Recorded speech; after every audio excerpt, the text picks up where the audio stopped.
검찰총장 대행격인 노만석 대검차장은 이재명 정부의 검찰청 피해지 방침에 공개적으로 반발하며 잇따라 입장문을 내놓고 있습니다.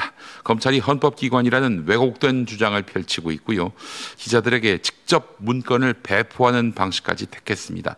이건 단순한 의견 개진이 아니라 조직적 반발을 유도하는 행위라 하겠습니다. 더욱이 검찰은 윤석열 정권 시절 정적 제거의 선봉에 섰고 조작 수사 의혹에서도 자유롭지 않은 집단입니다. 입이 10개라도 할 말이 없는 상황인데 여전히 기득권을 지키겠다며 목소리를 높이고 있는 것입니다. 이런 도발에 대해서 법무부 장관이 어떻게 대응했느냐, 여기에 국민의 시선이 쏠리고 있습니다. 그런데 정성호 장관의 태도는 너무나 미진합니다. 기대와 달리 너무나 미진합니다. 그는 국회에서 부적절하다라고 했지만 연구해 보겠다라는 말로 사실상 시간을 벌게 했습니다. 개혁 주부장관이라면 단호히 기강을 잡고 검찰이 더는 정치 집단에서 행동하지 못하도록 해야 하는데 정성호 장관은 좌고우면하는 모습만 보였습니다. 여러분, 그렇게 도발을 했던 노만석 대검차장 누가 임명했는 줄 아십니까? 정성호 장관입니다. 이재명 정부 들어서 실시된 첫 검찰 인사에서 발탁된 사람이 노만석 대검차장입니다. 그런데 그런 자가 지금 임명권자가 추진하려는 검찰개혁에 반발해서 기자들에게 언론 플레이하고 대놓고 반발하고 있는 것입니다. 이거 가만두면 되겠습니까? 여러분 생각은 어떠십니까?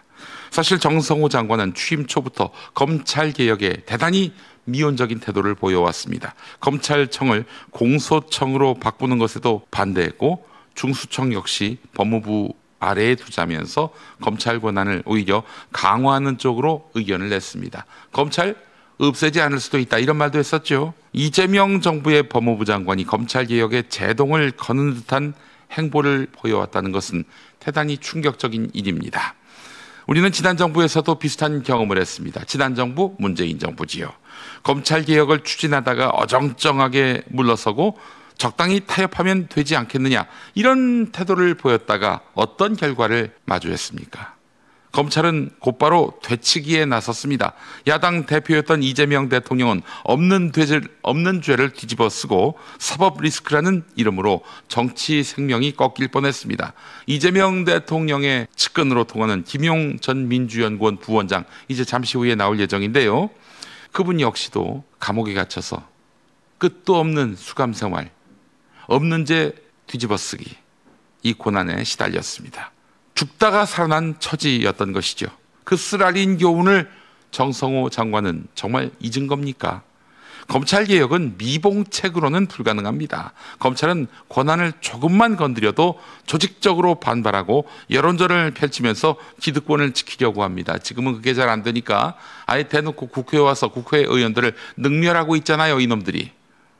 이런 상대한테 연구해 보겠다, 적극 협력하겠다, 이런 말은 그저 시간 끌기에 불과합니다. 결국 검찰에게 유리한 판을 만들어줄 뿐입니다. 이제 필요한 것은 주도 면밀한 개혁, 그리고 과감한 실행입니다.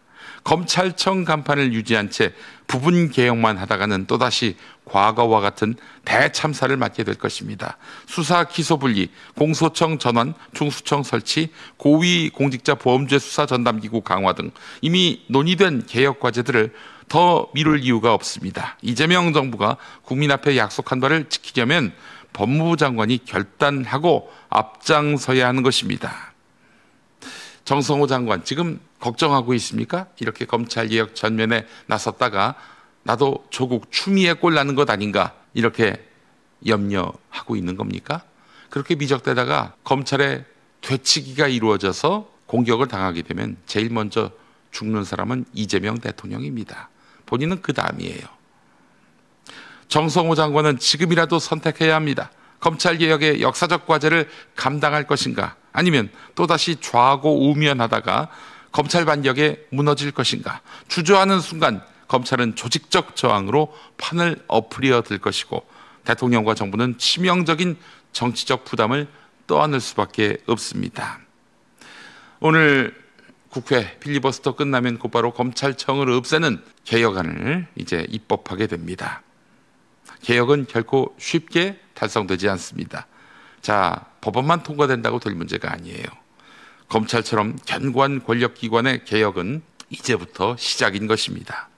국민 다수는 오래전부터 검찰개혁을 요구해왔습니다. 권력의 신여가 아니라 국민의 공복으로 거듭나라는 요구 말입니다. 이제는 주도 면밀하고 과감한 개혁 그리고 선도적 조치가 필요합니다. 그것만이 이재명 정부가 국민 앞에 서약한 주권자의 정부를 완수하는 길입니다. 장관님, 정성호 장관님, 지금이라도 이걸 내가 감당하기 어렵다 판단되시면 그만하시죠. 우리 정성호 장관께 생을 건 개혁을 요구하는 게 너무 과도하다 싶으면 내려놓으시는 것도 길입니다. 단호할 땐 단호해야 한다. 그것이 죽는 길이 아니라 사는 길 아닙니까?